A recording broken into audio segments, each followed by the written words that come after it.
Pensiero del giorno, giovedì 14 novembre. Migliorare.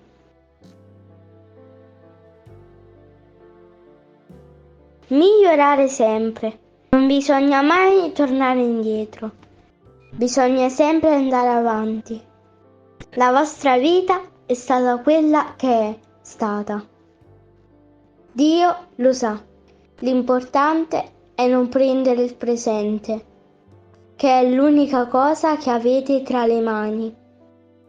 In esso amate Dio con tutto il cuore, facendo la sua volontà. Chiara Lubick, la dottrina spirituale. Parola di vita novembre 2024. Lei, questa vedova, nella sua povertà, ha messo nel tesoro tutto quello che aveva, tutto quanto aveva per vivere. Dal Vangelo di Marco, capitolo 12, versetto 44.